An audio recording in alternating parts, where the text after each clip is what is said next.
एक बार मैं छत से गिर गया तो मेरे मजाक के साथियों ने बोला बस शुक्र है तू छत से गिरा, छत तेरे ऊपर गिर जाती तो। ये वो लोग हैं जो मेरी तरह छोटा सोचते हैं, लेकिन कोई जो बड़ा विजन लेके चलते हैं, जो बड़ा काम करना चाहते हैं, वो क्या सोचते हैं? वो कहते हैं कि गिरने से नहीं डरना, तू ही नहीं गिरा, ये भी गिरा है, वो भी गिरा है, सब गिरे हैं। और क्या क्या चीज गिरती है? सुबह ओस गिरती है, दोपहर में धूप गिरती है, शाम को छांव गिरती है। अरे गिरना जीवन का कर्म है, फिर गिरने में काहे की शर्म है।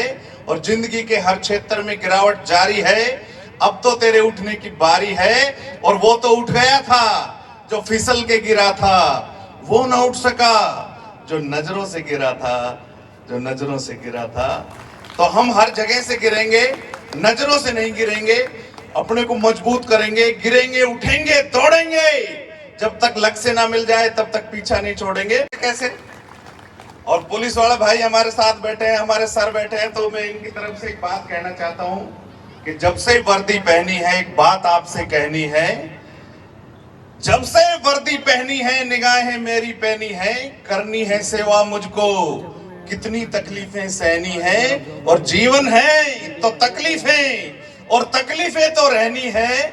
जब से वर्दी पहनी है, एक बात आपसे कहनी है, एक बात आपसे कहनी है।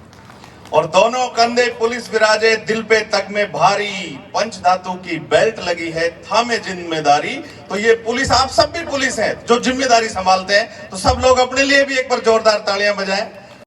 बर्फी आप किस किस ने खाई? हाथ ऊंचा करो। आज तक सबने खाई होगी।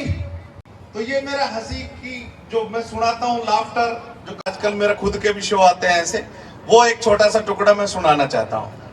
सर, पहली बार बर्फी मैंने जब चखी थी, जब आप जैसा कोई बढ़िया आदमी हमारे घर आया था। तो ऐसे अच्छे आदमी आते थे तो मेरे पापा के आत्मा जगती, भाई इनके लिए बर्फी ला, नमकीन ला।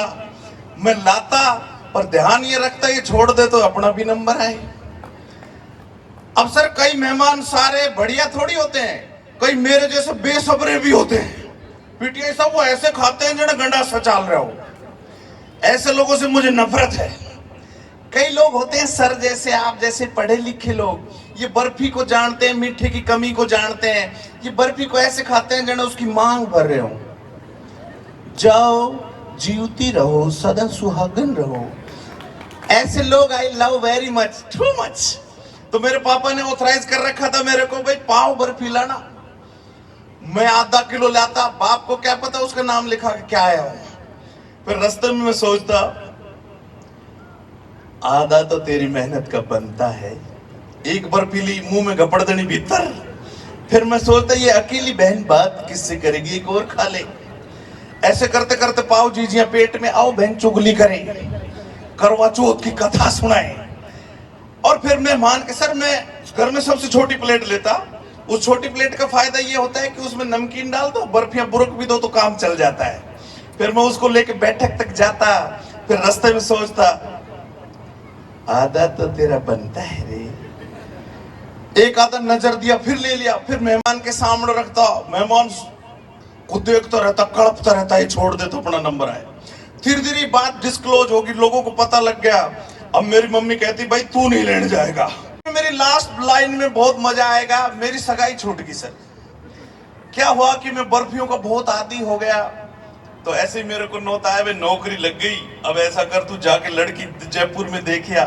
मैं वहां गया देखने। अब सीन देखना सर, सामने वो बालिका विश्वविद्यालय बैठी, बीच में मेज, मेज पे बर्फियां। जीवन जाए भाड़ में, अपना पूरा ध्यान बर्फियों पे।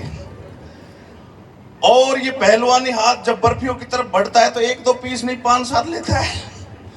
तो जैसे ही मैंने बर्फियों की तरफ हाथ करा तो वो कन्या माता नीचे देख रही थी।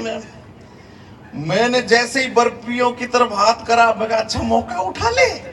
अब जैसे ही मैं उठाने लगा तो उसकी गर्दन ऊपर हुई, तो मेरी चोरी पकड़ में आ गई। अब वो मेरे को ऐसे देखी, मेरी सांस बंद हो गई। पर लड़कियां बहुत अच्छी होती, माताएं बहनें बहुत अच्छी होती, वो भी बहुत अच्छी थी। मेरे को बोल रही है देख के, चेप दे तो। ये सब बातें हंसी मजाक की मैं आपको इसलिए कहता हूँ, मैं भी आपकी तरह गांव का ही भोला बाड़ा बालक हूँ। हम गाय भैंस पालते थे, फिर हमारी भैंस का बच्चा मर गया था पाटा। आप हंस रहे हो, हमारे घर में हादसा हो गया था। सबसे बड़ा हादसा ये हुआ, मेरी दादी बोली बेटा तेरी शक्ल ही भैंस के बच्चे में मिलती। अच्छा किस किस को लगता है मेरी शक्ल भैंस जैसी? हाथ ऊंचा करो। ओ माय गॉड, पीछे बहुत उठा हाथ। जिन जिन्होंने हाथ उठाया मैं उनको इतना ही कहना चाहता हूं, भाई भाई को पहचान लेता है। और हाथ उठाओ। अच्छा आजकल की जो माएं होती हैं, आधुनिक माएं, हंसी मजाक के टुकड़े सुनाता हूं सर मैं, ये लास्ट है, खत्म करते हैं 1 मिनट में। सर उनको हर हाल में बच्चा अच्छा चाहिए, इसलिए वो क्या करती हैं, बच्चे के लिए केसर खाएंगी ताकि दमकता हुआ बच्चा हो, बादाम खाएगी ताकि बुद्धिमान बच्चा हो, पालक खाएंगी ताकि बच्चा आज्ञा पालक हो, और तो और ऐसे ऐसे बच्चों की तस्वीरें लगाएंगी घर में, लाल बच्चों की, अंग्रेज बच्चों की, गाजरी बच्चों की, टमाटरी बच्चों की, और उन बच्चों की तस्वीरों को माएं देखेंगी तो आप जैसा सुंदर सुंदर चीलू चीलू बच्चा होएगा। लेकिन जब मैं हुआ था, जब ऐसी कोई व्यवस्था नहीं थी सर, क्योंकि अपनी मम्मी, गांव की मम्मी, देसी मम्मी, वो सारे दिन भैंसों को ही देखा करती, तो सारा रिजल्ट भी ऐसा ही निकलेगा।